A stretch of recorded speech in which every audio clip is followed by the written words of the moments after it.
ፊልጵስዩስ ምዕራፍ 1 ቁጥር 6 ያለውን ቃል ሁላችን እናነባዋለን። እንደዚህ ይላል፣ በእናንተ መልካምን ሥራ የጀመረው እስከ ኢየሱስ ክርስቶስ ቀን ድረስ እንዲፈጽመው ይህን ተረድቻለሁ ይላል።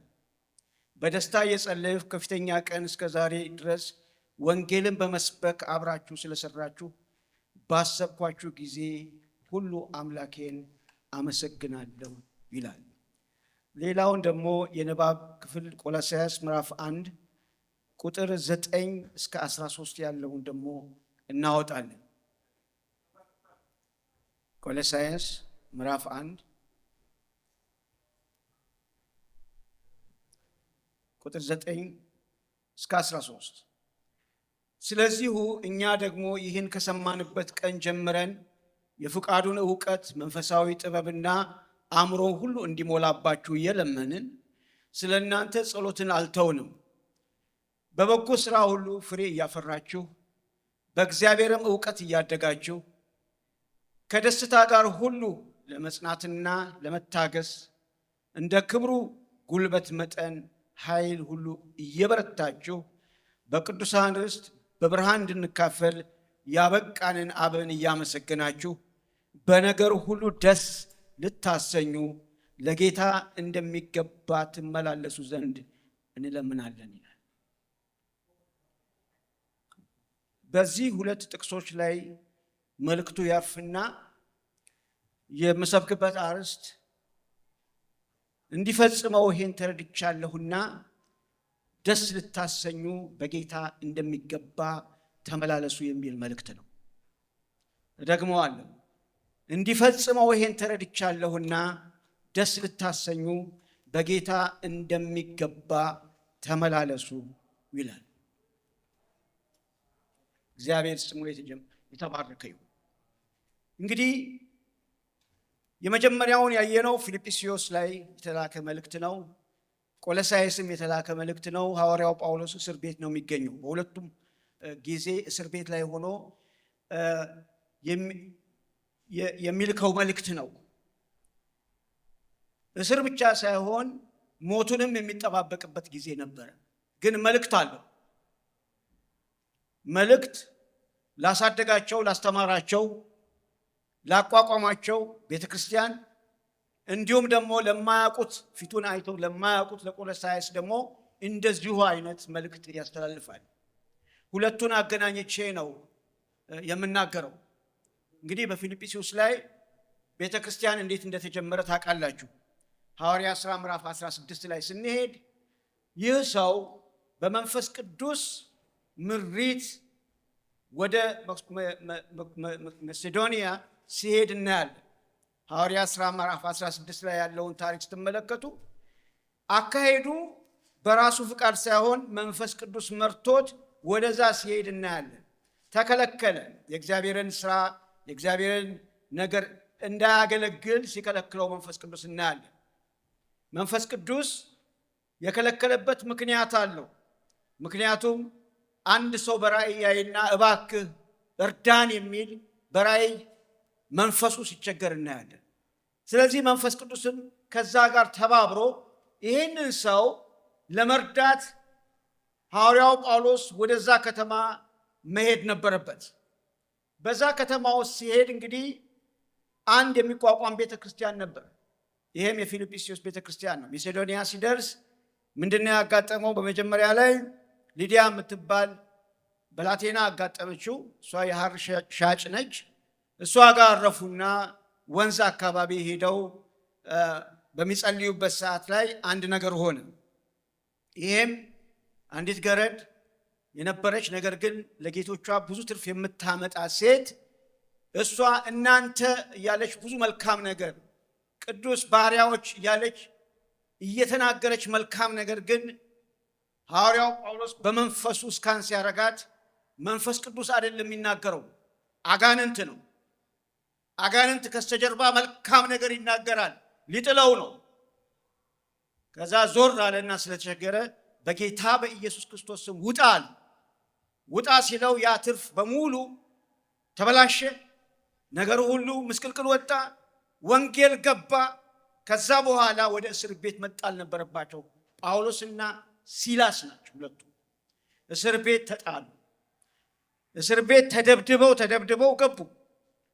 እንግዲህ እግዚአብሔር ያሳያችሁ። እግዚአብሔር ልኮት በመንፈስ ቅዱስ ሄዶ ሲደበደብ በስጋ ሐሳብ ሲሆን አይ ትክክል ነበርኩ አይደለሁም የሚል ነገር ነው።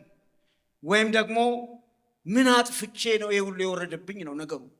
ነገር ግን መንፈስ ቅዱስ የሚሰራበት አቅጣጫ አይታወቅም፣ አሰራሩ አይታወቅም። ግን መንፈስ ቅዱስን ማዳመጥና በመንፈስ ቅዱስ ምሪት መሄድ የእግዚአብሔርን ሐሳብ እንዴት ማስደሰት እንደሚቻል ልንረዳ እንችላለን። ብዙ ቦታ እኮ አገልግሎት መሄድ ይችላል፣ ግን እግዚአብሔር ከለከለው። ወንጌል ለመስበክ አዎ፣ አንዳንድ ጊዜ እግዚአብሔር አታገልግል የሚልበት ሰዓት አለ። አርፎ መቀመጡ። ምክንያቱም አልወጣማ። እግዚአብሔር ያልወጣበት ቦታ ላይ ምን ትሰራለህ? ምንም የሚሰራ ነገር የለም። ስለዚህ አንዳንድ አገልጋዮች ቢቀሩ አታኩርፉ፣ ምንም እንዳታኩርፉ። አንዳንድ ሰዎች አንመጣም ቢሉ እንደዚህ ቢሉ ምንድን ነው ብላችሁ አታያይዙት። ከመንፈስ ቅዱስ ጋር ቢያያዝ መልካም ነው ብዬ አስባለሁ። ለእኛም ለአገልጋዮች ደግሞ እንደዚሁ በእግዚአብሔር ምሪት እየሄደን ስናገለግል ፍሬ ያለው ሰዎች የሚድኑበት መልካምን ነገር የሚመጣበትን ነገር ልናገኝ እንችላለን። ስለዚህ ይህ ሰው እስር ቤት ገባ። እስር ቤት ከገባ በኋላ ምንድን ነው የሆነው? ይሄ ሰው ደብድቧቸው ካስገባ በኋላ እነዚህ ሰዎች ያላቸው አማራጭ ማመስገን ብቻ ነው። እስቲ ምስጋና በሉ። አዎ፣ ልክ ሲያመሰግኑ ተደብድበው ቁስል በቁስል ነው ማመስገን። ይሄ ቀላል ነገር አይደለም። ልክ ሲያመሰግኑ ምድሪቱና በቃ እስር ቤቱ ተናወጠ፣ ሰንሰለት ተፈታ። የነሱ ሰንሰለት ሲፈታ እዛ ያለው ደግሞ ይህ ጠባቂው የሱ ጥያቄ ደግሞ ተፈታ። ራሱን ሊገድል ፈለገ። ለምን? እስረኞች ያመለጡት መስሎት ራሱን ሊገድል ሲሞክር፣ ከዛ በኋላ ጳውሎስ እኛ እኮ እዚህ አለን ራስን አትግደል ብሎ ሲነግረው እንደዚህ አይነት ነገር እንደዚህ አይነት ሁኔታ አጋጥሞት አያውቅም። ለምን? ሰው ስማርት ሆኖ ብዙ ነገር ማድረግ ሲችል እነሱ ግን እዛ ተቀምጠዋል። ስለዚህ እግዚአብሔርም ልቡን ነካው። ነገሩም የነሱ ህይወት እሱን አስደነገጠ።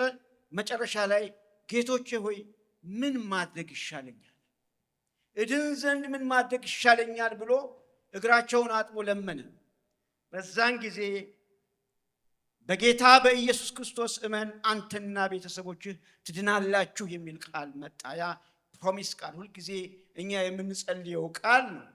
ቤተሰቦቻችን እንዲድኑ እንፈልጋለን። እኛ ካመን በእኛ ዘር ያለው ሁሉ እንዲድን ነው የምንፈልገው። ለምን? የመዳንን ምስጢር አውቀናልና። ስለዚህ ሁሉም መጡ፣ ሁሉም እዛ ተሰበሰቡ። እነሱም ከስር ተፈቱ። ቤተክርስቲያኒቷ ተቋቋመች ማለት ነው። የፊልጵስዩስ ቤተክርስቲያን ጳውሎስ ራሱ ነው ያቋቋመው። ስለዚህ የተጀመረ ቪዥን አለ። ያ ቪዥን ምንድነው? ሳልቬሽን፣ የደህንነት ራእይ ነው። ራእዩ ያለው ደህንነት ተኮር ነው። ጳውሎስ የሚሄድበት ጎዳና ሁሉ ደህንነት ተኮር ያለበት ወንጌልን ይዞ ስለሚሄድ በእስርም ሆኖ ሞቱን እየጠበቀ የሚያስበው ይህ ወንጌል እስከ መጨረሻው ድረስ መሄድና ለመሄዱን ሁልጊዜ ያሸክማል። ለዚህ ነው በእናንተ መልካም ስራ ጀምሯል። በፊልጵስዩስ ቤተክርስቲያን መልካም ስራ ጀምሯል። ይሄ የጀመረው ደግሞ አያቋርጥም፣ እስከ ኢየሱስ ክርስቶስ ቀን ድረስ እንዲፈጽመው ተረድቻለሁ ብሎ መልእክት ያስተላልፍላቸዋል። ለምንድን ነው እንደዚህ ያስተላልፍላቸው? ምክንያቱም ከሱ ከሄደ በኋላ ብዙ የሆነ ነገር አለ፣ እንዳትደናገጡ ይላቸዋል። ፊልጵስዩስን ላይ ስትመለከቱት ብዙ የሚናገረዋል። ሐሰተኛ አስተማሪዎች ገብተዋል። ብዙ ነገር አለ፣ እዛ ውስጥ አልገባም። ነገር ግን ይህ የተጀመረው ነገር እስከ ፍጻሜ እንዲፈጽም እንዲቀጠል ይህ ሰው ሸክሙ ነበር። ይጸልያል። እነሱ ለምንድን ነው? አብሯቸው ሰርቷል። ሁልጊዜ ሲጸልይ ምን ይላል? ባሰብኳችሁ ሁሉ አምላኬን አመሰግነዋለሁ። ባሰብኳችሁ ጊዜ ሁል ጊዜ እግዚአብሔርን አመሰግናለሁ የሚል በጣም ኃይለኛ ቃል። እነሱም በእስር ቤት ባለበት ጊዜ አፍሮዲቶ የሚባለውን ሰው ልከውት ድጋፍ ሰጥተውታል፣ በገንዘብ ደግፈውታል በእስር ቤት ውስጥ እያለ። ስለዚህ የእሱ መልእክት ምንድን ነው? የእሱ መልእክት አማኞች በእምነታቸው አንድ ሆነውና ፍርሃት በሌለበት ሁኔታ አቋማቸው የተስተካከለ ሆነው እስከ መጨረሻ እንዲሄዱ። እሱ ግን የሚናገረው ብሄድ ጌታን አገኛለሁ፣ ብቆይ ደግሞ ለእናንተ ጥቅም ነው ብሎ መጨረሻው ሰዓት ላይ እንደሆነ እናያለን። እግዚአብሔር ስሙ የተባረከ ይሁን። ወገኖች ሆይ የተጀመረ ህይወት አለን። እኛ የተጀመረ ህይወት አለን። ዓላማ አለው እግዚአብሔር በእኛ ላይ፣ ስራ አለው።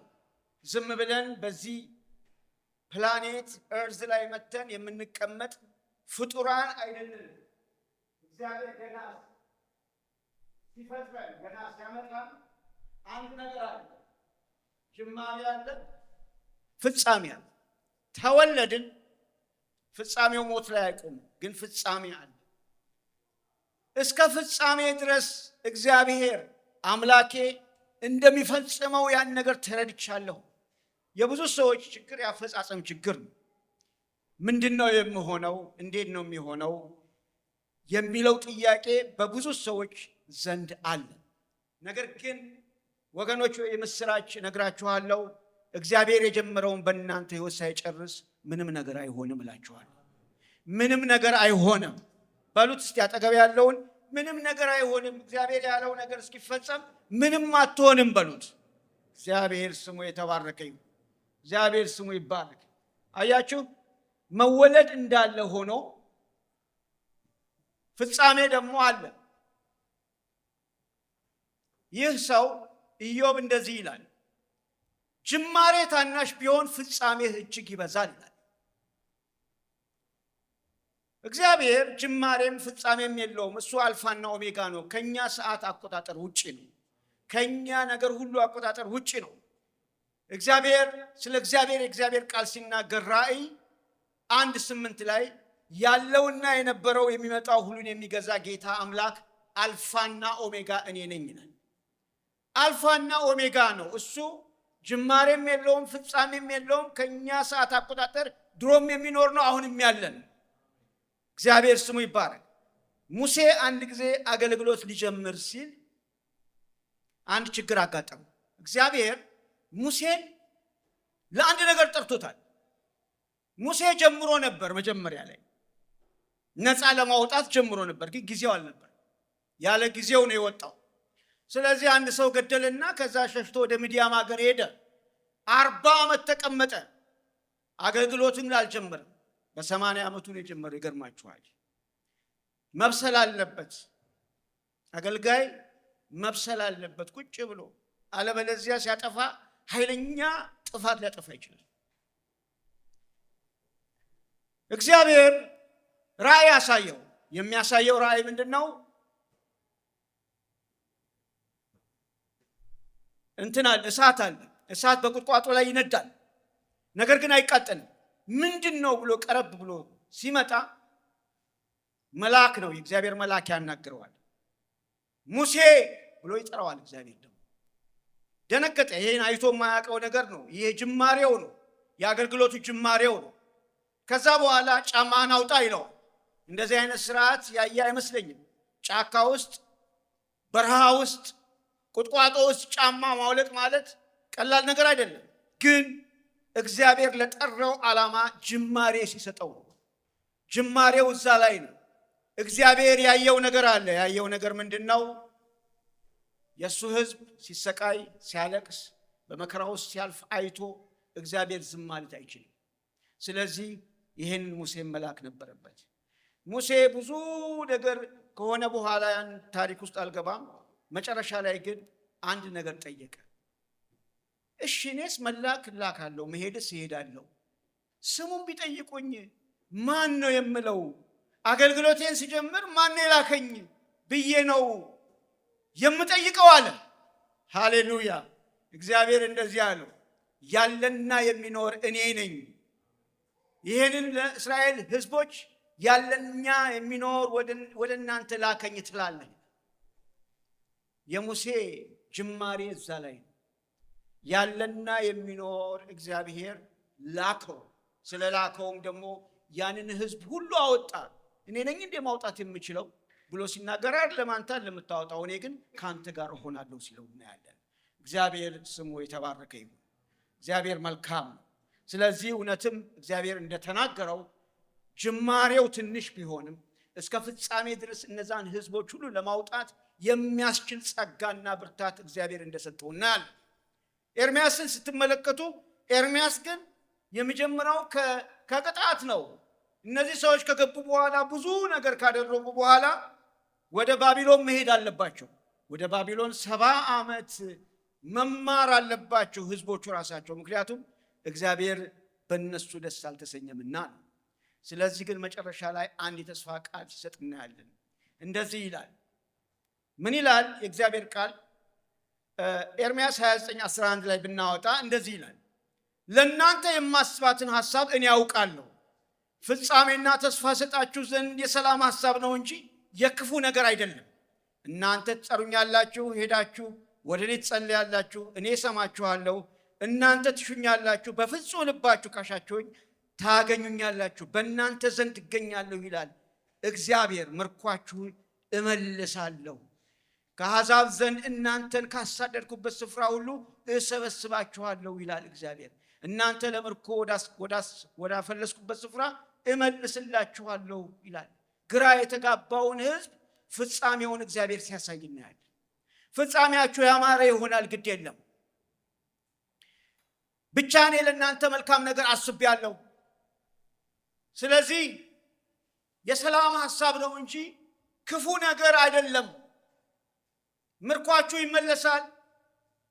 እናንተ ተሰዳችሁ በሄደባችሁበት ቦታ ሁሉ እመልሳችኋለሁ የሚል የተስፋ ቃል እግዚአብሔር ሲናገር እግዚአብሔር ለእኛ እንደሚያስብ ፍጻሜያችን ያማረ እንደሆነ መልካም ሐሳብ፣ የሰላም ሐሳብ ሁልጊዜ ለእኛ እንደሚያደርግ ከዚህ መማር እንችላለን።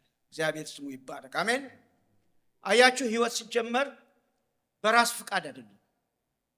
እኔ አሁን የተወለድኩበት ቦታ ፈቅጄ አልተወለድኩም። ጾታዬን እንደዚህ ልሁን ብዬ አስቤም አላቅም። እናትና አባቴንም አልመረጥኩም። ቁመቴንም አልመረጥኩትም። ከለሬንም አልመረጥኩም።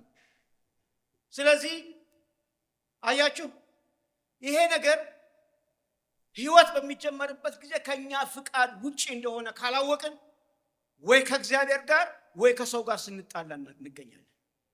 ለዚህ ነው ብዙ ነገር የምታዩት ይሄ መሰረታዊ የሆነውን ነገር ሰው ማስተዋል ስላቃተው። ዘሬን አልመረጥኩም። እኔ ምን ማድረግ ነው የሚገባኝ? ለኔ በራሴ ፍቃድ ስላልመጣው አሜን ጌታ ሆይ አመሰግናለሁ ብዬ መቀበል ብቻ ነው። ኧረ አሜን በሉ። አለበለዚያ ከእግዚአብሔር ጋር ነው መጣላት። ከእግዚአብሔር ጋር መጣላት ይጀመራል።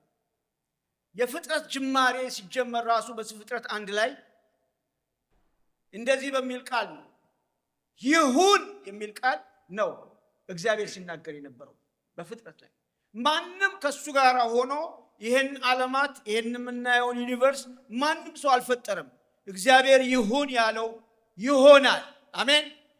አያችሁ፣ ምድር ባዶ ነበረት፣ አንድም አልነበረበትም፣ ጨለማ በጥልቁ ላይ ነበር ይላል እግዚአብሔር ቃል።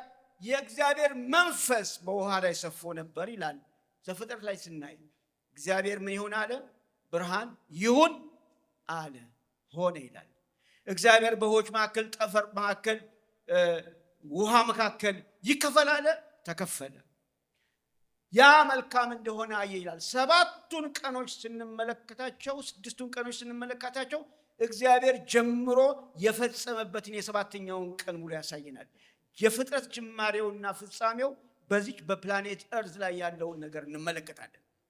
አያችሁ፣ እኛን ግን ሲፈጥር ወንድና ሴት አድርጎ በእጁ ነው የፈጠረን። እግዚአብሔር እንግዲህ ከአፈር ሲያበጀን በሱ መልክ ሲፈጥረን እፍ ሲልበን ያ ሕያው የሆነ እስትንፋስ እኛ ውስጥ ገባ። ስለዚህ በሱ ቁጥጥር የሚሆነውን ነገር ብቻ አሜን ብለን መቀበል ይኖርብናል ማለት ነው። ስለዚህ እግዚአብሔር ምን አላልኳችሁ? ይሁን። እስቲ በሉት፣ እስቲ እንደገና በሉት። እንደገና ምን ይሁንላችሁ? እግዚአብሔር ይሁን ይበላችሁ። ለምትጠይቁት ጥያቄ እግዚአብሔር አንድ ቃል ብቻ ከላይ ወጥቶ ይሁን ካለ ይሆናል፣ ምንም ጥርጥር የለውም። ስለዚህ እግዚአብሔር ይሁን ይበለን። እግዚአብሔር ይሁን ይበልሽ፣ ይሁንልሽ፣ ይሳካልሽ፣ ይሁንልህ፣ ይሳካልህ። እግዚአብሔር ያለው ነገር በሕይወትህ ይሁንልህ። ብቻ ቃል ይውጣ ከሰማይ፣ ቃል ብቻ ከሰማይ ይውጣ። ያንን ቃል የሚሽረው የለም፣ ማንም ሰው አይሽረውም። እግዚአብሔር ስሙ የተባረከ ይሁን። ስለዚህ ይህ የሕይወታችን ምንጭ ራሱ እግዚአብሔር ነው። አሁንም ሊያደርግ ይችላል። ድሮ የሰራው በፊትም ያደረገውን ይሄ የፈጠረውን አሁንም የመፍጠር ኃይል አለው። ምናልባት በብዙ ነገር እያለፋችሁ እግዚአብሔርን የምትጠብቁት እግዚአብሔር ይሁን ይበላችሁ በጤንነታችሁ። እግዚአብሔር በምታደርጉት ነገር ሁሉ ይሁን ይበል። ያ ትእዛዝ ከወጣ ወገኖቼ ሆይ ምንም ነገር የሚያቆመው ነገር የለም።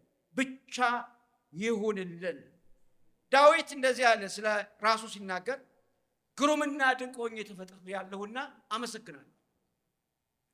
ወደዚህ ብዙ ነገር ካየ በኋላ እኔ ግሩምና ድንቅ ሆኜ ተፈጥሬአለሁ፣ ስራ ድንቅ ነው፣ ነፍሴ እጅግ ታውቀዋለች። እኔ በስውር በተሰራው ጊዜ፣ አካሌ በምድር በታች በተሰራ ጊዜ አጥንቶቼ ካንተ አልተሰወሩም። ያልተሰራ አካሌ ዓይኖች አዩ። የተፈጠሩ ቀኖች ሁሉ አንድ እንኳ ሳይቀር በመጽሐፍ ተጻፈ። አቤቱ ሐሳቦችህ ከእኔ ዘንድ እንደምን የከበሩ ናቸው፣ ቁጥራቸው እንደምን በዛ፣ ብቆጥራቸው ከአሸዋ ይልቅ ይበዛሉ ይላል የእግዚአብሔር ቃል። እኔ የተፈጠርኩት ግሩምና ድንቅ ሆኜ ነው ብሎ ነው የሚናገረው እንጂ የሌላውን የተፈጠረበትን እያየ ሲያጉረመርም አናይም። የእግዚአብሔርን ፍጥረት የእግዚአብሔርን አሰራር በራሱ ሕይወት ላይ ያየዋል። ወገኖቼ ሆይ እንዱ ሰውነታችሁን ስትመለከቱ የሚገርም ነገር የሌለ ኬሚካል የለም። ክሎሪን በሉት፣ ሶዲየም በሉት፣ ፖታሲየም በሉት፣ ዚንክ በሉት፣ የሌለ ነገር የለም። እኛ ውስጥ እኮ ይገርማል። የሌለ ነገር የለም። እንዴት አርጎ እንደፈጠረን ሴሎቹ ሁሉ እንዴት እንደተገጣጠሙ ብትመለከቱ በጣም የሚገርም ነገር ነው። ቆመን እንሄዳለን፣ ግን እሱ በስራ ላይ ነው። ቆመን እንሄዳለን፣ እናወራለን፣ ግን ሰውነታችን በስራ ላይ ነው። መጀመሪያ ጀነሬተሩን የጀመረው እግዚአብሔር ራሱ ስለሆነ ነው። ጸጥ ሲያደርገው ደግሞ ጸጥ ይላል። ምንም ማድረግ አንችልም። ስለዚህ እኛ አሜን ብለን መገዛት ያለብን መሆን አለብን ብዬ አስባለሁ። ስለዚህ ወደ ኋላ ልመልሳችሁና የተጀመረውን ጅማሬ እስከ ፍጻሜ ድረስ ያደርገዋል ተረድቻለሁ የሚለው ነገር ስንመለከት አሁን የኛ መወለድ ህይወት የተጀመረው ከእግዚአብሔር ነው ካልን ሂደት ደግሞ እንዳለው እናያለን። ቢራቢሮ አሁን ስታዩት እኔ ድሮ በልጅነቴ ቢራቢሮ ማሳደድ ወድ ነበር እና ግን የሚገርማችሁ ነገር ሂደት ነው፣ በሂደት ነው። ከየት እንደሚመጡ አናቅም። እና ባዮሎጂ ክላስ ሄጄ ነው ያወቅኩት። ሜታሞርፎሲስ የሚባል ደረጃ አለው። መጀመሪያ እንቁላል ይጣላል፣ ከዛ እንደ አባ ጨጓሬ እንደ እንትን ይሆናል፣ ከዛ በኋላ ደግሞ እንደ ፑፓ ይሆናል፣ ከዛ በኋላ ደግሞ ራሱ ይሆናል። እንደዚህ ያለ በቃ በእድገት ነው፣ ፕሮሰስ አለው። እስከ ፍጻሜ እስክንሄድ ድረስ ብዙ ፕሮሰስ ውስጥ የምንሄድበት ነገር አለ። ልጅ ሲወለድ ታውቃላችሁ 9 ወር ሙሉ እዚህ ውስጥ ሆኖ ፕሮሰስ አለ። ህይወት ተጀምሯል፣ ግን ፕሮሰስ አለ። ህይወት ተጀምሯል በክርስቶስ፣ ፕሮሰስ አለ። ቤተ ክርስቲያን ተጀምሯል፣ ፕሮሰስ አለ። ሁሉ ነገር በሂደት በጊዜውና በሁኔታው እየተስተካከለና እየተገጣጠመ ይሄዳል ማለት ነው። ወደ አዲስ ኪዳን ልውሰዳችሁ አንድ ጊዜ ማቴዎስ ወንጌል ምዕራፍ 1 እናውጣ። ማቴዎስ 1 እናውጣ። ሁላችንም ወደዛ እንሄድና አንድ ሰው አሳያችኋለሁ። ወደ ክርስቶስ ኢየሱስ ህይወት ስለምንሄድ ነው ወደዛ የምሄደው። ማቴዎስ 1 ላይ ቁጥር 19 ላይ እንደዚህ ይላል። ከ18 ጀምረው እንደዚህ ነው። የክርስቶስ ኢየሱስ ልደት እንደዚህ ነበረ። እናቱ ማርያም ለዮሴፍ በታጨች ጊዜ ሳይገናኙ ከመንፈስ ቅዱስ ጸንሳ ተገኘች። እጮኛዋ ዮሴፍ ጻድቅ ሆኖ ሊገልጣት ስላልወደደ በስውር ሊተዋት አሰበ። እሱ ግን ይህን ሲያስብ እነሆ የጌታ መልአክ በሕልም ታየው፣ እንዲህም አለ፣ የዳዊት ልጅ ዮሴፍ ሆይ ከእሷ የተጸነሰው ከመንፈስ ቅዱስ ነውና እጮኛህን ማርያምን ለመውሰድ አትፍራ። ልጅ ትወልዳለች፣ እሱ ሕዝቡን ከኃጢአታቸው ያድናቸዋልና ስሙን ኢየሱስ ትለዋለች። በነቢይ በጌታ ዘንድ ድንግል ትጸንሳለች፣ ወንድ ልጅ ትወልዳለች፣ ስሙን አማኑኤል ይሉታል ተብሎ ይፈጸም ዘንድ ይሆኗል። ትርጓሜውም እግዚአብሔር ከኛ ጋር ነው የሚል ነው። ዮሴፍም ከእንቅልፉ ነቅቶ የጌታ መልአክ እንዳዘዘው አደረገ። እጮኛዋን ወሰደ፣ የበኩር ልጇን እስክትወልድ ድረስ አላወቃትም፣ ስሙንም ኢየሱስ አለው ብሎ የእግዚአብሔር ቃል ይናገራል። ዮሴፍ የተጀመረውን ነገር ማስጨረስ አለበት። ስለ ራሱ ቢያስብ ማርያምን ጥሏት ይሄዳል። እንደዛ አይደለም የእግዚአብሔር ሐሳብ ከዮሴፍ ጋር ያለው። ዮሴፍ ምንድን ነው ያደረገው? የእግዚአብሔርን ሐሳብ ለመጣል ፈለገ። በስውር ሳይናገር ምን ሳይል በቃኝ ማለት ፈለገ። ምክንያቱም ያየው ነገር ጥሩ አይደለም። እንዴት ድንግል የሆነች ልጅ ከእሱ ጋር እጮኛ አብረው ሆነው እንዴት ጸንሳለች? ልክ ነው በእሱ አስተሳሰብ ስናይ፣ በእግዚአብሔር ሐሳብ ግን ልክ አይደለም። ዮሴፍ የሚቀጠል ስራ አለ። እግዚአብሔር ልጁን ልኮ በዚህ ምድር ውስጥ ያለውን የደህንነት ስራ ሊሰራ ማርያምን መርጧታል። ሞገስ አግኝታለች። ዮሴፍ ደግሞ ጠባቂ ነው፣ እስኪያውቃት ድረስ ነው የሚለው እግዚአብሔር ቃል። መንከባከብ ግዴታ ነው፣ ማስቀጠል ግዴታ ነው።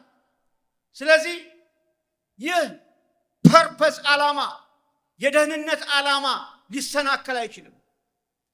ሊተዋት አሰበ ይላል። አንዳንድ ጊዜ እኮ የእግዚአብሔርን ሐሳብ በራሳችን ሎጂክ እኮ ልንተወው እንፈልጋለን። ሎጂክ አስቀምጠን 1 2 3 4 5 6 ብለን በሎጂክ ልንሰራ እንሞክራለን። መንፈሳዊ ነገር እንደዛ አይደለም። መንፈሳዊ ነገር ሁሉ በጣም ዊርድ ነው። ቅድም አይታችኋል። እስር ቤት ገብቶ ተደብድቦ ህዝብ ሲያድን፣ እዚህ ጋር ደግሞ ሊተዋት፣ እውነት ነው በቃ እሱ ጻድቅ ነው፣ ሊተዋት ፈልጎ አይደለም ተባለ። ይህን ሲያስብ ግን ማስረጃ ነው የተሰጠው። አንደኛ ከመንፈስ ቅዱስ ነው የሚል መልእክት፣ ሁለተኛ ልጅ ትወልዳለች የሚል መልእክት፣ ህዝቡን ከኃጢአት የሚያድን ነው፣ ከነስሙ ኢየሱስ ነው ተብሎ ለዮሴፍ ሲነገረው እናያለን። እንዳውም ከብሉይ ኪዳን ይጠቅሱና ድንግል ትጸንሳለች፣ ወንድ ልጅ ትወልዳለች፣ ስሙን አማኑኤል ይሉታል ተብሎ ከነ ትርጓሜው ሲሰጠው ይሄ ሰው መፈናፈኛ የለው። እግዚአብሔር ይግለጥልን ለሱ ሐሳብ። አሜን በሉ። የሱን ሐሳብ ስናገለግል እግዚአብሔር ከገለጠልን የምንፈራው ነገር የለም። በስጋ ስናደርገው ነው እንጂ የምንፈራው፣ መንፈስ ቅዱስ ከገለጠልን በኋላ መሄድ ብቻ ነው። ዮሴፍ እርጉዝ ሴት ተሸክሞ አብሮ እየሄደ ሰው ሁሉ ምንድን ነው የሚለው? ምንድን ነው የሚለው ንገሩኝ። በሰው አስተሳሰብ አብረው ናቸው ነው የሚሉት። ግን እንደዛ አይደለም፣ እንደዛ አይደለም። እግዚአብሔርን የሚፈራ ስለሆነ ይሄ ሰው መጨረሻ ላይ ግን እንደምትመለከቱት ልጁን ሲንከባከብ እናያለን። ሄሮድስ የሚባል ሰው ልጁን ለመግደል ወደ ግብፅ ይዞ እንዲሄድ፣ ሄሮድስ የሚባል እንደሞትን ከዛ በኋላ ደግሞ ወደ ናዝሬት ደግሞ እንዲሄድ፣ ይህን ሁሉ ነገር የሚነገረው ለሚያስቀጥለው ሰው ለማን? ለዮሴፍ። ዮሴፍ በኢየሱስ አገልግሎት ሞግዚት ሆኖ በትክክል የደህንነትን መንገድ ለማድረግ እግዚአብሔር የመረጠው ሰው ስለሆነ ልቡን አይቶ የእግዚአብሔር ሐሳብ በሱ ላይ እንዲሆን ተደርጓል። ኢየሱስ ክርስቶስ ተወለደ። በተወለደ ጊዜ ፕሮሰስ አለው። የልጅነት ጊዜ ነበረው፣ የማስተማር ጊዜ ነበረው፣ የመሞት ጊዜ ነበረው፣ እንደገና ደግሞ የመሰቀልና የመነሳት ጊዜ ነበር። በልጅነት ጊዜው እስከ 30 ዓመቱ እንደምትመለከቱት ብዙውን የሚታይ ነገር አልነበረም። አብዛኛው ጸጥ ያለና ተራ ህይወት ነው። ብዙውን ጊዜ የተደበቁ ዓመታት ነበሩ። እስከ 30 ዓመት ተደብቋል። አያችሁ፣ አገልጋዮች ከኢየሱስ ክርስቶስ የምንማረው ምንድነው? በክርስቶስ ስር ሆኖ ተዘጋጅቶ መነሳትና ዝም ብሎ ተነስቶ ማገልገል አንድ አይደለም። ታይም የሚፈጀው ለዚህ ነው። ከሱ ጋር ጊዜ መውሰድ። ኢየሱስ ይሄን አደረገው 30 ዓመት ሙሉ። ስለዚህ በ12 ዓመቱ ግን ይሄዳል። ቤተ መቅደስ ነው ያለው፣ ይናገራል። ከነዚህ ከቤተ መቅደስ ሰዎች ጋር ይናገራል። ይገርማቸዋል። ነገር ግን ወደ 30 ዓመት በሚሞላበት ጊዜ፣ የዝግጅት ጊዜ በሚሆንበት ጊዜ እንደዚህ ነው የሆነው። መጠመቅ ነበረበት። በዮርዳኖስ ሁሉ የሚያጠምቀው መጥምቁ ዮሐንስ መጥቶ ሊያጠምቀው ግድ ነው። እሱም ሊታዘዝ ግድ ነው። ሕግን መፈጸም አለብን ብሎ ዮሐንስ ወንጌል 3 ላይ ስትመለከቱ ስለሱና ስለ ዮሐንስ መጥምቁ ነገር ታያላችሁ። ለምን? ትህትናን፣ መታዘዝን ሊያስተምር በፈጠረው ሰው እጅ ሲጠመቅ ነው። ኧረ ተው በእኔ አትጠመቅም ሲለው አይደለም ሕግ መፈጸም አለብኝ ብሎ ሲያስገድደው እናያለን። ከዛ ከተጠመቀ በኋላ በመንፈስ ቅዱስ ተሞልቶ ወደ ምድረ በዳ መሄድ ነበረበት። በምድረ በዳ ከዲያብሎስ ተፈትኖ ተመልሶ መጥቶ እንደገና ደግሞ ማስተማር ነበረበት። የተራራው ስብከት ማቴዎስ 5-7 ያለውን ታያላችሁ። ከዛ 8፣ 9፣ 10 ስትመለከቱ ተአምራትን በቃ ሂሊንግን ኃይለኛ ነገሮችን ሲያደርግ እናያለን። ይህ ኢየሱስ በአዲስ ኪዳን እንደ ሙሴ ነው። ሙሴ ሕዝቡን ከግብፅ እንዳወጣ ኢየሱስ ክርስቶስ ደግሞ ወደ ግብፅ ሄዶ እንደወጣ እናያለን። ከግብፅ እንደወጣ እናያለን። ከዛ እነዚህ ሰዎች የቀይ ባህርን እንደተሻገሩ ተጠመቁ እንደሚል ጌታ ኢየሱስ ክርስቶስ ደግሞ በዮርዳኖስ ባህር ሲጠመቅ እናያለን።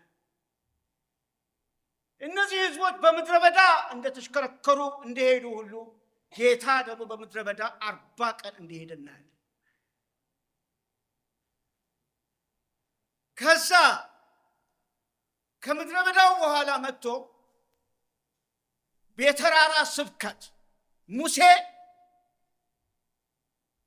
በኮሬብ ተራራ ላይ ሆኖ ሕግን እንዳወጣ ኢየሱስ ክርስቶስ ደግሞ በተራራው ላይ ሆኖ ይህንን የመንግስትን ወንጌል የሚገባውን ወንጌል ሲገልጽ እናያለን። ሙሴ ነፃ አውጪ ነው እስራኤልን። ኢየሱስ ግን ህዝብን ሁሉ ነፃ የሚያወጣ ከባርነት፣ ከኃጢአት ባርነት፣ ከሞት ቀንበር ነፃን የሚያወጣ ነው ጌታ። ስለዚህ በዛ ፕሮሰስ ውስጥ ነው ጌታ ማለፍ ያለበት። ስራውን እስኪፈጽም ድረስ ፕሮሰስ ነበረው ጌታ። አጭር አቋራጭ የሚባል ነገር የለም። ስለዚህ በፕሪፓሬሽኑ ታይም፣ በዝግጅቱ ታይም የሰራውን ስራ እናያለን። ደቀ መዛሙርቶችን ሲመርጥ እናያለን። ከዛ በኋላ ይሄ የደህንነት ስራ በሚገባ እንዲቀጣጠል ለሚቀጥለው ትውልድ ያስተምር ነበር። ስለዚህ ሚራክሎች ነበሩ። ታምራት መስራት ነበረበት። የኪንግደም የመንግስትን ስርዓት መናገር አለበት። የእግዚአብሔርን መንግስት እየገለጠ ሲናገር እናያለን። በተለይ የእግዚአብሔርን መንግስት ዕውቀትን ሲሰጥ እናያለን። እግዚአብሔር ስሙ የተባረከ ይሁን። የሚቀጥለው ፕሮሰስ ላይ ደግሞ ስንሄድ ይሄ ከፍተኛ እንቅስቃሴ የሚባለው በገሊላ አካባቢ በሚሄድበት ጊዜ ያደረገው ነገር ነው። በዛ ውስጥ ያው እንግዲህ ብዙዎች ትምህርትን፣ ታምራትን፣ እንደገና 5000 ሰዎችን መመገብን፣ እንደገና በውሃ ላይ መራመድን፣ እንደዚህ ያሉትን ደግሞ ምሳሌዎች፣ በጣም ጥልቅ የሆኑ ትምህርቶችን ያስተምር ነበረ። የተጀመረው ኢየሱስ ሕፃኑ ስራውን እስኪፈጽም ድረስ ማለት ነው። ከላይ ያለውን ኤፌሶንን ነገር የቀደሙ የፊልጵስዩስ ያልኳችሁን በክርስቶስ ህይወት ውስጥ ነው የምናየው። ስለዚህ በጣም ብዙ ሰዎች መከተል ጀመሩ። ከፍተኛ እንቅስቃሴ ነበረ።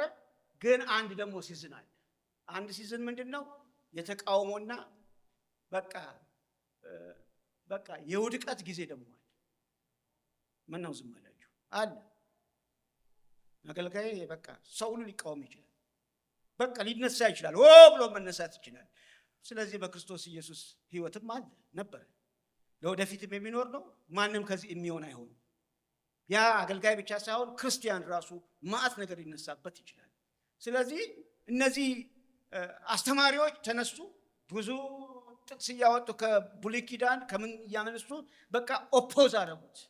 ከዛ እንዳውም እሱን ለመግደል ብዙ ሙከራ አደረጉ። ከዛ አንዳንዶቹ እንዳውም ጥለውት ሄዱ። ምንድነው የሆነው? ውጥረት በውጥረት ነው። ይሄ ውጥረት በውጥረት የሆነው ነገር ምንድነው? ስድብም ጭምር ነው። አንተ አጋንንት አለብህ፣ አንተ ከእንትን የተወለድክ፣ በምንዝር የተወለድክ ምናምን ሁሉ ብለውታል። ይሄ ሲዝኑ ነው። በዛ ማለፍ አለበት። ያን ማለፍ ካልቻለ እንዴት ነው መስቀል ላይ የሚሰቀለው? ንገሩ። ይሄን ማለፍ ካልቻለ መስቀል ላይ መሰቀል አይችልም። ኃይለኛ ነገር ውስጥ ማለፍ አለበት። ስለዚህ ክርስቲያን በኃይለኛ ነገር ውስጥ ያልፋል። ቤተክርስቲያን በኃይለኛ ነገር ውስጥ ታልፋለች። ይሄን ካላወቅን እንደናገጣለን። ይሄ ያለ ነገር ነው። እግዚአብሔር ምድረ በዳ ለምለም የሆነ ነገር ውስጥ ሁልጊዜ አያስቀምጠንም። እዚህ ምድር ውስጥ ክፋት ያለበት ምድር ውስጥ ያለ ነው። መጨረሻ ወደ ኢየሩሳሌም ሲሄድ እናያለን።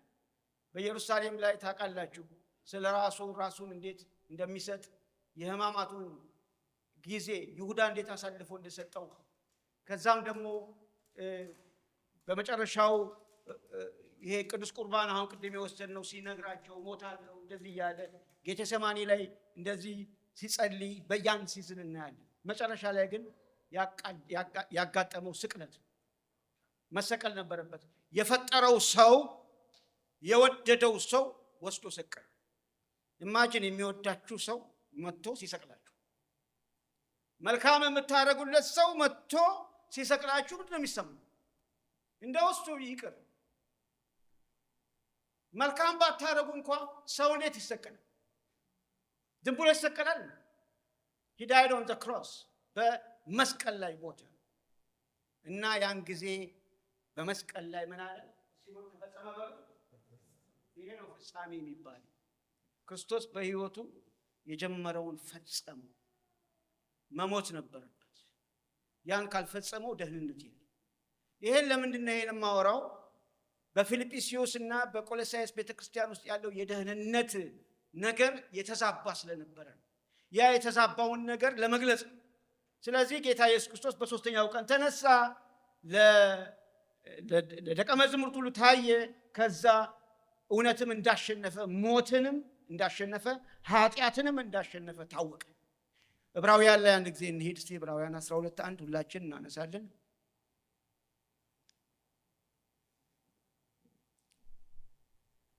ስለዚህ የክርስቶስ ኢየሱስን ሕይወት እንደዚህ ካየን እኛ ደግሞ ምንድነው ጀምረን የምንጨርሰው? እንዴት ነው የሚሆነው? በምን ፕሮሰስ ላይ ነው ያለነውን ነገር ለመመለስ መንፈስ ቅዱስ ይረዳናል ብዬ አስባለሁ። እኛ ደግሞ ሸክምን ቶሎ የሚከበልን ኃጢአት አስወግደን የእምነታችን ራስና ፈጻሚ ኢየሱስን ተመልክተን በፊት ያለውን ሩጫ በትዕግስት እንሩጥ። እሱ ነውርን ንቆ በፊቱ ስላለ ደስታ በመስቀል ታግሶ በእግዚአብሔር ዙፋን ቀኝ ተቀምጧል።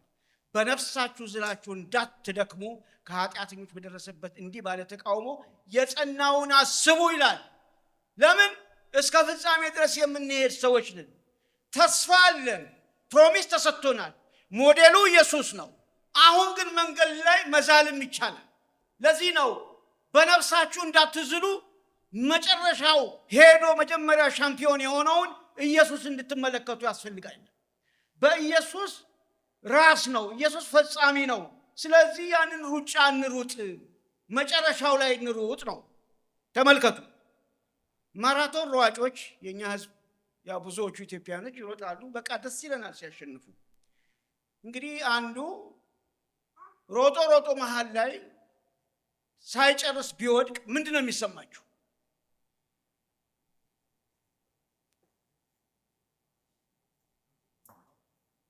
አታዝኑ?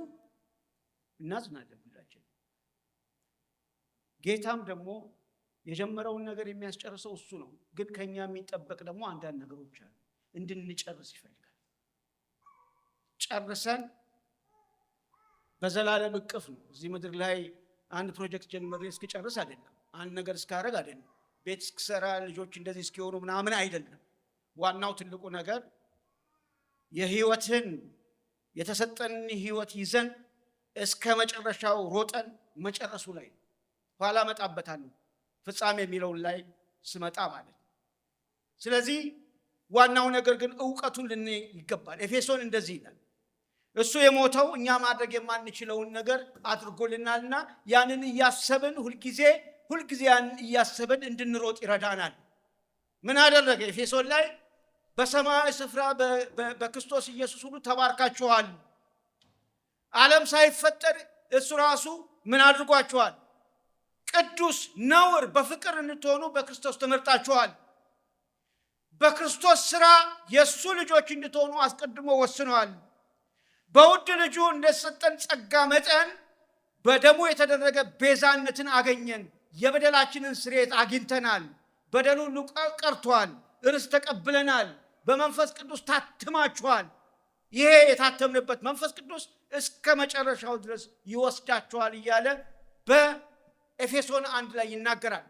የርስታችሁ መያዣ ኦልሬዲ እናንተ ውስጥ ነው ያለው፣ ይሄም ለክብሩ ምስጋና ይሆናል ብሎ ይናገራል። ስለዚህ ደህንነት በጸጋው እንጂ ምንም የሚጨመር ስራ አይደለም። ኤፌሶን ላይ አሁንም ጳውሎስ ሊናገር ለፊልጵስዩስ የሚናገረው ነገር የደህንነትን ነገር ሌላ ነገር በመጨመር ደባል አምላክ በማድረግ ወይም ደግሞ ሌላ ነገር የአይሁድን ስርዓት ወይ ደግሞ ሌላውን ነገር በመጨመር አይደለም። እኔ የሰጠኋችሁን ወንጌል ተባብራችሁ የቆማችሁበትን ወንጌል እስከ ፍጻሜ ኳሊቲውን ጠብቃችሁ ሂዱ። ምንም ነገር አትጨማምሩ ነው። በዚህ ዘመን እኮ ብዙ የማናየው ጉድ የለም እንዴ? ማት ጉድ እኮ አለ፣ ማት ትምህርት እኮ አለ። ትውልድ እኮ እየሳተ ነው። ጥሩ አስተማሪዎች እኮ የሚያስፈልጉት ለዚህ ነው። አሁን ብዙ ሎጂክ አለ፣ ብዙ ነገር አለ። ክርስቶስን ይቀላቅሉታል ከሌላ አምላክ ጋር፣ ቢፈልጉ ትንሽ ያደርጉታል፣ ቢፈልጉ የማያደርጉት ነገር የለም። በሌላም ነገር ሊቀይሩት ይችላል። ስለዚህ ጸጋው በእምነት አድኗችኋል። የዳናችሁበት ነገር ጸጋ ነው። ማንም የሚጨምረው የለም። ይህ የእግዚአብሔር ስጦታ ነው እንጂ ከእናንተ አይደለም፣ ማንም እንዳይመካ ከሥራ አይደለም ብሎ ይላል። እግዚአብሔር ይመስገን። በጸጋው የተጀመረ ህይወት አለ ማለት ነው። በእኔ ውስጥ በጸጋው የተጀመረ ህይወት አለ፣ በእናንተ ውስጥ በጸጋው የተጀመረ ህይወት አለ። ያን ህይወት እስከ መጨረሻው ድረስ አጽንቶ የሚያቆመው መንፈስ ቅዱስ ነው፣ እግዚአብሔር ነው። ይሄን ተረድቻለሁ እያለ ሐዋርያው ጳውሎስ ለኤፌሶን በዛ ደግሞ ለቆሎስያስ ሰዎች ደግሞ በእንደዚህ ሁኔታ ተመላለሱ እንደዚህ አርጉ ብሎ ሲነግራቸው እናያለን። አያችሁ፣ በሐና ህይወት እግዚአብሔር አስቀድሞ ያየው ነገር አለ እንጂ ሐና ስለጸለየች አይደለም። ልጅ ስጠኝ ብላ እየየ ብላ ስለተንከባለለች አይደለም። እግዚአብሔር ያየው ነገር አለ። እግዚአብሔር የተመለከተው አለ በቤተ መቅደስ ውስጥ። እግዚአብሔር ወደፊት ያለውን ነገር ሊፈታ የፈለገው በማን ውስጥ ነው? በሐና ውስጥ ነው። ግን ሐናን መስራት አለበት፣ መሰራት አለባት። አልቅሳ ይወጣላት ይገባል። ቅናት ከውስጧ ውልቅ ብሎ መውጣት አለበት። ፍናናን እያየች ልጆቹን እያየች በቃ መበሳጨት ነው ስራዋ። እግዚአብሔር ግን ያየው የቤተ መቅደሱ ጉዳይ ነው። የቤተ መቅደሱ ጉዳይ በጣም አሳስቦታል። እነ ኤሊ የሚሰሩት ልጆቹ የሚሰሩት የእግዚአብሔር ቤተ መቅደስ በቃ ተደፍሮ ማንም ተራ ሲያደርገው እግዚአብሔር አስሞ። ስለዚህ ሳሙኤል መነሳት አለበት። እግዚአብሔር ያየው ነገር አለ። በሉ እስቲ ለአንዱ በሉት፣ ይህ እግዚአብሔር ያየልህ ነገር አለ። እግዚአብሔር ያየልሽ ነገር አለ። እግዚአብሔር ያየልሽ ነገር ሲመጣ ምናልባት በጭንቀት ውስጥ ትሆኝ ይችላልሽ፣ ግን የሚወጣው መልካም ነገር ከዛ ውስጥ። ለምን? እግዚአብሔር ያየው ነገር አለ፣ ሊሆን የሚገባው ነገር አለ። ስለዚህ ከቦድ ሊመጣ በሳሙኤል ነገር ያየዋል። ሳሙኤል ልጅ ሆኖ ምን ማድረግ እንዳለበት እንዴት እንደሚያድግ እግዚአብሔር ኦልሬዲ አይቶታል። ሳሙኤል ንክኪ የለውም፣ ግቡ አያውቅም፣ ሽንገላ አያውቅም። ሳሙኤል ሳሙኤል ነው። የኤሊ ልጆች እዚህ ተቀምጠው ሳሙኤል እግዚአብሔር ቃል ላይ ነው፣ ሳሙኤል ጸሎት ላይ ነው፣ ሳሙኤል ከእግዚአብሔር ጋር ነው። ፒር ፕሬዠር የሚባል ነገር የለበትም። እግዚአብሔር ጠብቆ የያዘው ሰው ነው። ምክንያቱም እግዚአብሔር ነው ራሱ ምንጩ ለሳሙኤል። እግዚአብሔር ስሙ የተባረከ ይሁን። ዳዊት እዛ በግ ሲጠብቅ ገጠር ውስጥ ማንም ሳያውቀው አባቱ እናቱ ምንም አቴንሽን አይሱ። ሌሎች አሉ 8 የሚያምሩ ልጆች አሉ። የሳኦል አገልጋዮች፣ የፈሪ ንጉሥ አገልጋዮች አብረው እየፈሩ የፈሪ ንጉሥ አገልጋዮች እዛ ቁጭ ብለው እስራኤል ሁሉ ፈርቷል። ጎልያድ ይናገራል። 40 ቀን 40 ሌሊት የማይናገረው ነገር የለም። የእግዚአብሔርን ሕዝብ ደፍሮ ሲናገር ዳዊት ብቅ አለ። እግዚአብሔር ያየው ነገር አለ በሉ። በዳዊት ውስጥ ያየው ነገር አለ። በዳዊት ውስጥ ያየው ነገር አለ። ዳዊት ይነግሳል። ዳዊት መንገሱ አይቀርም። ስለዚህ እግዚአብሔር ያየው ነገር አለ። ይሄ ትንሽ ብላቴና አላውቅም። እግዚአብሔር በዳዊት ውስጥ ያየው የ40 ዓመት አገልግሎት ሊጀመር ቤተ መንግስት ውስጥ ሊገባና 40 ዓመት ሊሰራ ነው። ራሱ ማን? ዳዊት። እዛ ገጠር ውስጥ በግ ሲጠብቅ ነበር። እረኝነት ተምሯል፣ ማኔጅመንት ተምሯል፣ ሙዚቃ ተምሯል፣ ወርሺፕ ተምሯል። ነገር ግን የቀረው ነገር አለ። የቀረው ነገር ምንድነው? አንድ ነገር አለ። ጠላት ሲመጣ በትህትና ማለፍ፣ ከጠላት ጋር አብሮ መስራት።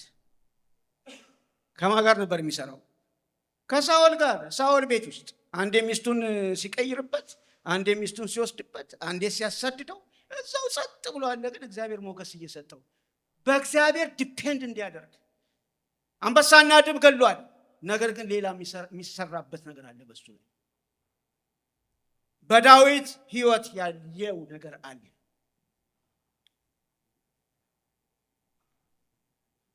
ዞር ብላችሁ በአንተ ህይወት በአንቺ ህይወት እግዚአብሔር ያየው ነገር አለ በሏት።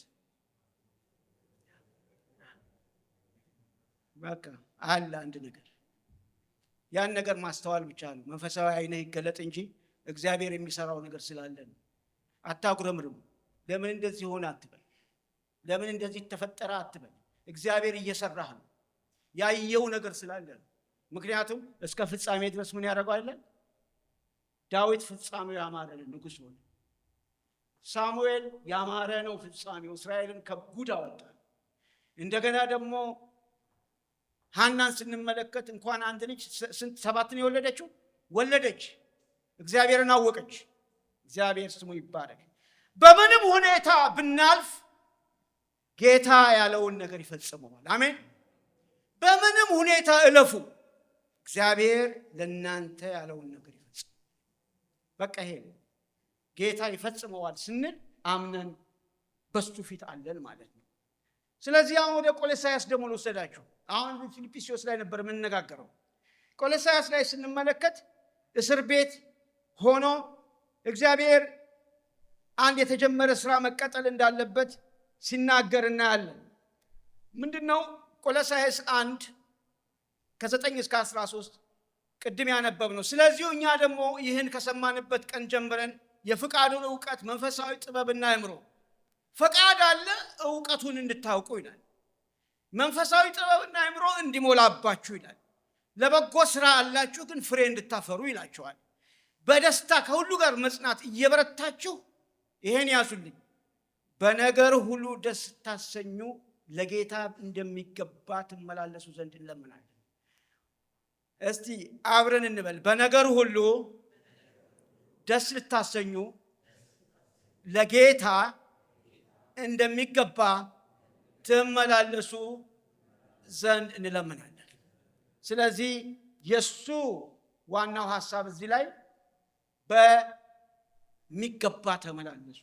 የወንጌልን ነገር በሚገባ ተመላለሱ እንጂ በቆሎሳይስ ውስጥ ያለው ነገር እሱ የሰማው ከአንድ ቤተክርስቲያን መስራች ከሆነው ኤጳፋራ ከሚባለው ሰው እዛ አልሄደም። ያ ሰው ኤፌሶን ቤተክርስቲያን ውስጥ ድኖ ነው እዛ ሄዶ ቤተክርስቲያን የተከለው። ቤተክርስቲያን ቢተክልም እሱ ጋር ደግሞ መጥቷል እዛ ጋር እና መጥቶ የሚነጋገርበት ነገር አለ። ምክንያቱም ጉባኤው በቃ ወዲህ ይላል። ለምን? አንደኛ ክርስቶስን አያውቁትም በደንብ። ክርስቶስን እንዲያውቁ እጋደላለሁ ነው የሚለው። እንድታውቁ እጋደላለሁ ብሎ ነው የሚጸልየው። የእግዚአብሔር ምስጢር ክርስቶስ ነው እንጂ ሌላ አይደለም። ለምን? ሌላ ትምህርት አለ። ኖቲሲዝም የሚባል የአረማዊ ትምህርት የተፈጠረ ሁሉ ርኩስ ነው፣ ስጋ ርኩስ ነው ብለው ክርስቶስ በስጋ ስለመጣ እሱ ነው አይቀበሉት። እንደዚህ አይነት ትምህርት ገብቷል። በመሰላቸው በፍልስፍናቸው፣ በግሪክ ፍልስፍና፣ በተለያየ ፍልስፍና ደህንነት በፍልስፍና በዚህ ነው እንጂ በክርስቶስ አይደለም ብለው የሚናገሩ እንደ ሰው አይነት ትምህርት እንደ ወግ አይነት ትምህርት የክርስቶስ ያልሆነ ትምህርት የሚያስተምሩ እዛው ስለተገኙ ይሄ ኤጳፋራ ቤተክርስቲያን የመሰረተው ሰው ተቸግሯል። ስለዚህ ከጳውሎስ ጋር እየተነጋገረ ነው። ጳውሎስ ደግሞ ያውቃቸው ከእስር ቤት ሆኖ መልእክት እየላከላቸው ምንድን ነው የሚለው? እንደ ሰው እንደ ዓለማዊ እንደ መጀመሪያው ትምህርት ባለ ፍልስፍና በከንቱ መታለል ምክንያት እንዳይማርካችሁ ተጠበቁ። ትህትና የመላእክትን አምልኮ እየወደደ ባላየውም ያለ ፈቃድ እየገባ በስጋ አእምሮ በከንቱ እየታበየ ማንም አይፍረድባችሁ። ምን ማለት ነው? የአምልኮ ነገር አለ፣ የመላእክት ነገር አለ፣ ምን ነገር አለ፣ ጨማምረውበታል ከክርስቶስ ላይ አይደለም። ደባል አምላክ የለም ነው የሚለው። ስለዚህ ክርስቶስ ላይ ነው። ሌላው ደግሞ ስለ ስጋ አሮጌ ስጋና ስለ አዲሱ ነገር ደግሞ ያስተምራቸዋል። እና በላይ ያለውን ነው ማሰብ ያለባችሁ እንጂ በታች ያለውን አይደለም። ስለዚህ አሮጌውን ስጋ ገፋችሁ አዲሱን ሰው ስለበሳችሁ አሁን ይሄ አዲሱ ሰው ዘር አያውቅም። አንድ የግሪክ ሰው አይሁዳዊውም አይደለም፣ የተገረዘም አይደለም፣ ያልተገረዘም አይደለም፣ አስኩሴም አይደለም፣ አረማዊም አይደለም፣ ግን ሁሉ በክርስቶስ ነው። ክርስቶስ ብቻ ነው የመዳንነት ምስጢር ብሎ ይነግራቸዋል። እና መጨረሻ ላይ እንዳውም ይሄን የሐሰት ትምህርት ከገለጠ በኋላ ስለ ክርስቶስ አምላክነት ይናገራል። ምንድን ነው የሚለው? እሱ እኮ ከጨለማ ስልጣን አድኗችኋል፣ ማንም አይደለም። እሱ እኮ ወደ ፍቅሩ መንግስት አፍልሶናል። እሱ እኮ የማይታይ አምላክ ምሳሌ ነው እንጂ ተደራቢ አምላክ አይደለም። ስለዚህ የሚታዩት የማይታዩትን ሁሉ የፈጠረው ኢየሱስ ነው። ኢየሱስ አምላክ ነው ብሎ ነው የሚነግራቸው።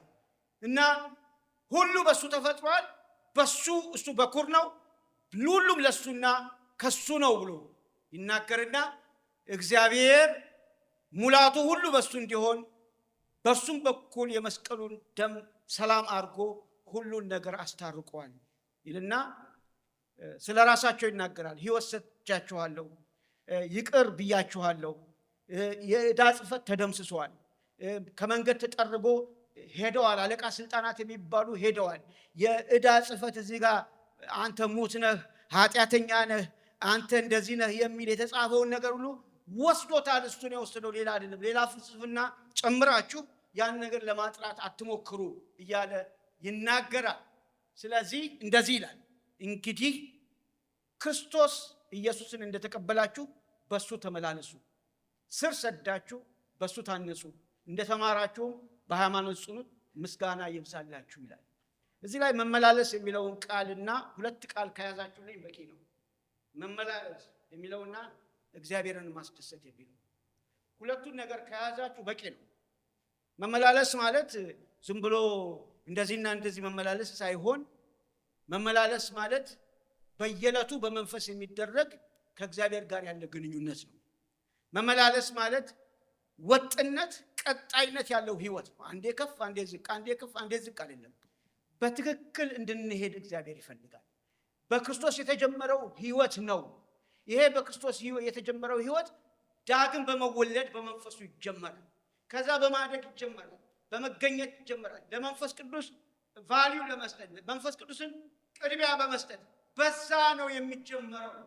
ያ ምልልስ፣ ያ ግንኙነት ይባላል። ስለዚህ ይሄን ነገር ስር ሰዳችሁ ቀጥሉበት። ልክ ዛፍ ተተክሎ ስር እንደሚሰድ ግሪን እንደሚሆን እንደዚሁ ደግሞ እናንተም በክርስቶስ የተተከላችሁ እንደዛ ሁኑ እና በመንፈስ ቅዱስ ምሪትና ስልጣን ተመላለሱ፣ ፍሬ ይኑርባችሁ፣ በመንፈስ ተመላለሱ፣ የአሮጌን ስጋ ነገር አታድርጉ ብሎ በመንፈስ ፍሬ ማፍራት እንዳለ ይናገራል።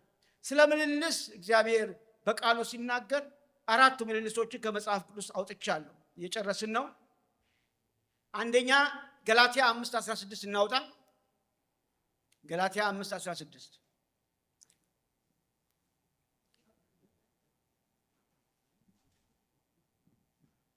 ነገር ግን እላለሁ በመንፈስ ተመላለሱ፣ የሥጋን ምኞት ከቶ አትፈጽሙ። ሥጋ በመንፈስ መንፈስ በሥጋ ላይ ይመኛልና እርስ በርሳችሁ ይቃወማሉ። ስለዚህ የምትወዱትን ልታደርጉ አትችሉ።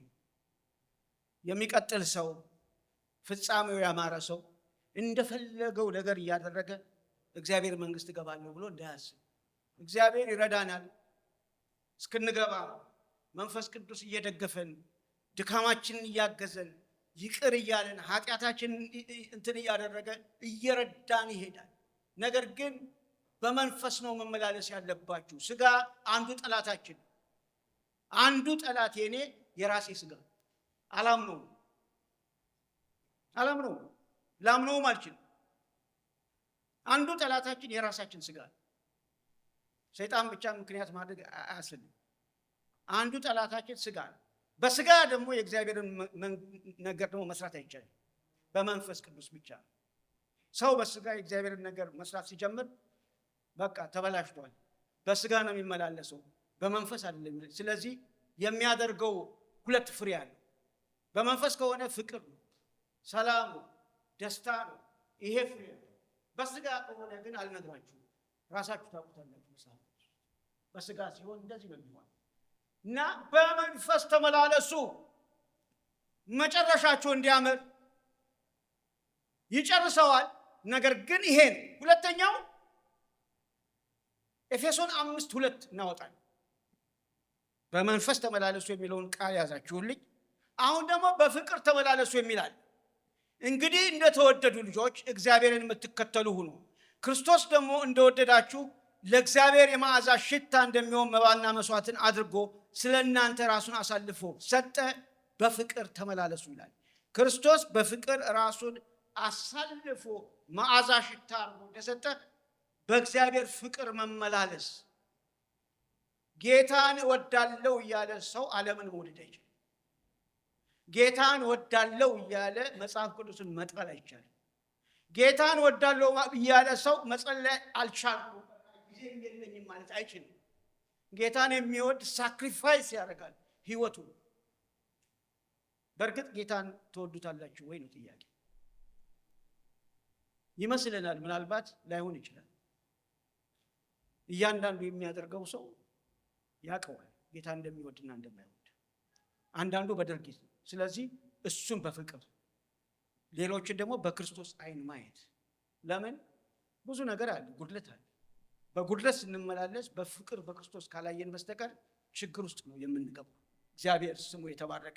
ሶስተኛው የብርሃኑ ፍሬ በጎነት በጽድቅ በእውነት ነውና ለጌታ ደስ የሚያሰኘውን እየመረመራችሁ እንደ ብርሃን ልጆች ተመላለሱ ይላል። ፍሬ የሌለውን የጨለማ ስራ አትተባበሩ፣ ይልቁንስ ግለጡት እንጂ። አሁን ለጌታ ደስ የሚያሰኘውን መመርመር ማለት የማረገው ነገር ጌታን ያስደስተዋል ወይ ብሎ ቁጭ ብሎ ማሰብ ማለት። የምወስነው ውሳኔ፣ አንዳንድ ውሳኔ ጌታን ደስ ያሰኘዋል ወይ? በእውነት መንፈስ ቅዱስ ይናገራል። ኧረ በጭራሽ ደስ አያሰኘውም ይላል። ኧረ በጭራሽ፣ ኧረ ልክ አይደለሽም፣ ስተሻል ይላል። በደንብ ከሰማሽው ተመለሺ ነው የሚልሽ። አንዳንዱን ደግሞ በርታ፣ ይቀርሃል፣ ደግሞ ቀጥል ይላል። መጠየቅ ራሳችንን እንደ ብርሃን ልጆች ማለት ምንም የምናገረው ነገር የለኝም፣ ታውቁታላችሁ። ሌላው አራተኛው እንግዲህ በቀረውስ ይላል። አንደኛ ተሰሎንቄ ምዕራፍ 4:5 ነው። እንግዲህ በቀረውስ ወንድሞች ሆይ ልትመላለሱ እግዚአብሔር ደስ ልታሰኙ እንዲገባችሁ ከኛ ዘንድ እንደተቀበላችሁ እናንተ ደግሞ እንደምትመላለሱ ከበፊት ይልቅ ትበዙ ዘንድ በጌታ በኢየሱስ ክርስቶስም እመክራችኋለሁ በአግባብ ተመላለሱ ይልና በጌታ ኢየሱስ የትኛው ፍቃድ እንደሰጣችሁ ታውቃላችሁ? ይህም የእግዚአብሔር ፍቃድ እሱም መቀደሳችሁን ይላል። ሆሊነስ። ሰው በንጽህና በቅድስና መመላለስ አለበት። አንደበታችን ቅዱስ፣ አስተያየታችን ቅዱስ፣ አነጋገራችን ቅዱስ፣ በመስሪያ ቤትም አንድ፣ እዚህም አንድ፣ ትምህርት ቤትም ስንሄድ አንድ፣ የትም ቦታ ስንሄድ ብቻችንን ስንሆን ያ ቅድስና ተከትሎ እንሄዳለን። አለበለዚያ ጉራማይሌ የሆነ ህይወት ነው ያለን ማለት ነው። ስለዚህ ያንን ነው። ስለዚህ በመጨረሻው ላይ እንደዚህ የሚል ቃል እሰጣችሁና ጨርሳለሁ። ሰመራይዝ አደርገዋለሁ። እንደዚህ ነው። ከነገር ፍጻሜ ከመጀመሪያው ይሻላል። የነገር ፍጻሜ ከመጀመሪያው ይሻላል። መክብብ 7:8 የነገሩን ሁሉ ፍጻሜ እንስማ፣ ይህ ሁሉ ሁለንተና ነው፣ የእግዚአብሔርን ፍራ ትእዛዙን ጠብቅ። አሁን ብዙዎቻችን በጅማሬ ላይ እናተኩራለን፣ ወይ ደግሞ አሁን ባለበት ነገር ላይ እናተኩራለን። አታተኩሩ። እግዚአብሔር የሚለው መጨረሻህን አተኩር። ፎከስ የምታደርገው መጨረሻ የምትጨርሰው ነገር ነው እንጂ አሁን ያለው ነገር ብትኩራራ ላታገኘው ትችላለህ። አንድ ቀን ልታጣው ትችላለህ። by any means አይታወቅም። ስለዚህ ፍጻሜያችን ነው። ፍጻሜያችን ደግሞ ምድራዊ አይደለም። ፍጻሜያችን ከክርስቶስ ጋር አብሮ መኖር ነው። ፍጻሜህን አሳምር በሉት አጠገብ ያለውን ሰው። ፍጻሜህን አሳምረው። አዎ ጊዜያዊ ያለ ዘላለማዊ ፍጻሜ አለ። ዘላለማዊ ፍጻሜ ይሻላል። ዳንኤል ያን ሁሉ ራእይ አይቶ ያን ሁሉ ነገር አይቶ ማአት ቦታ ላይ ጠቅላይ ሚኒስትር ሆኖ ራእይ አይቶ የሚቀጥለው የመጨረሻውን ዘመን ካየ በኋላ ጌታ እንደዚህ አለው፣ አንተ ግን እስከ ፍጻሜው ሂድ፣ አንተም ታርፋለህ፣ በቀኑ መጨረሻ በዕጣ ክፍል ትቆማለህ። እስከ ፍጻሜ ሂድ። አንተ ራስህ ዳንኤል ብትሆን እስከ ፍጻሜ ሂድ። ሰባኪ ብትሆን፣ ዘማሪ ብትሆን፣ አመልካች ብትል፣ አፖስትል ብትሆን፣ ነብይ ብትሆን፣ ምን ብትሆን ፍጻሜ ካላማረ ነበረ ነው የሚባለው። ዳንኤል ተብሏል። ፍጻሜ ድረስ ሂድ። እስከ ፍጻሜ እግዚአብሔር ስለሚያጸናን እስከ ፍጻሜ እንድንሄድ እግዚአብሔር ይፈልጋል። ፎከስ ማድረግ ያለብን ፍጻሜያችን ነው እንጂ ሌላ ቦታ አይደለም። ፍቅር ለባልንጀራው ክፉ አያደርግም። ስለዚህ ፍቅር የሕግ ፍጻሜ ነው ይላል። አንድ ቀን ለሚያምኑ ሁሉ ይጸድቁ ዘንድ ክርስቶስ ምንድነው ያለ? በቃ ክርስቶስ የሕግ ፍጻሜ ነው ይላል። እና መጨረሻ እንዴት እናስደስተው የሚለው ቃል ወገኖቼ ሆይ እግዚአብሔር ራሱ ደስታ ሰጥቶናል። ደስታን መልሰን የምንሰጠው ምንጩ ራሱ። እስቲ እንቆምና እንጸልያለን።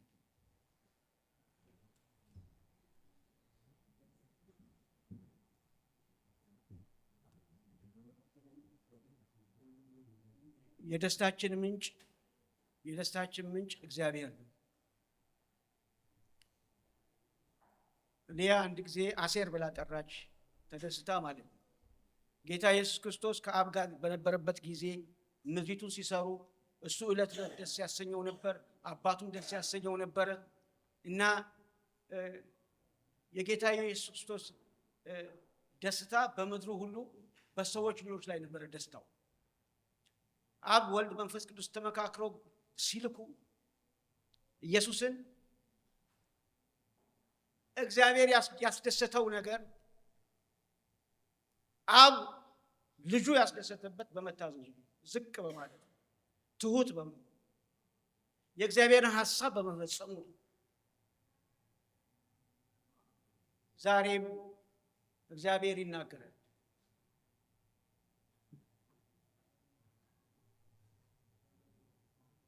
እግዚአብሔር የጀመረውን ነገር ይጨርሰዋል። ነገር ግን እናንተ ወይ እኛ ማድረግ ያለብን ነገር አንድ ነገር አለ።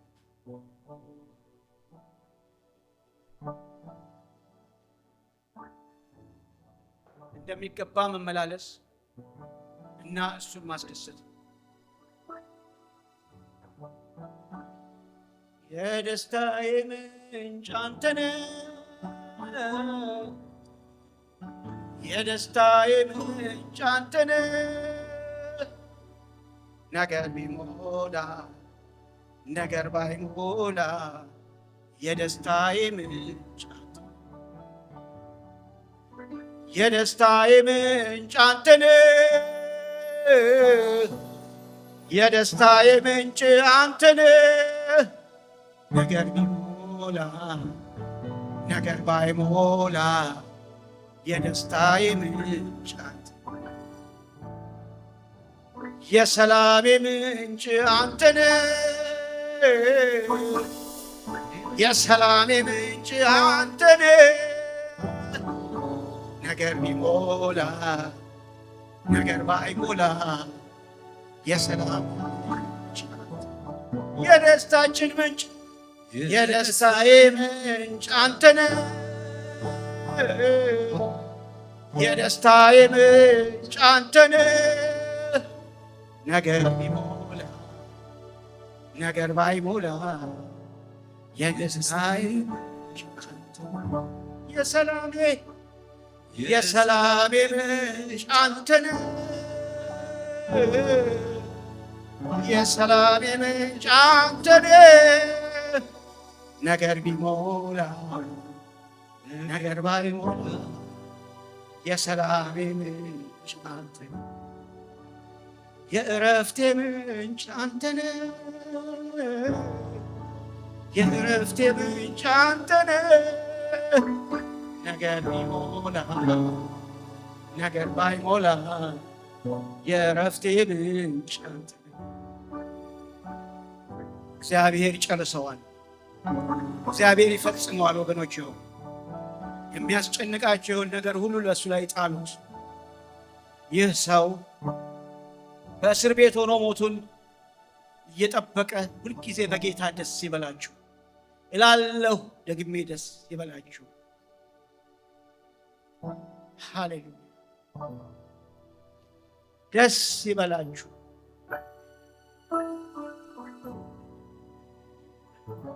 ምናልባት አልተፈጸመም ብለን የምንናገረው ነገር ካለ ለእግዚአብሔር እንነግረዋለን።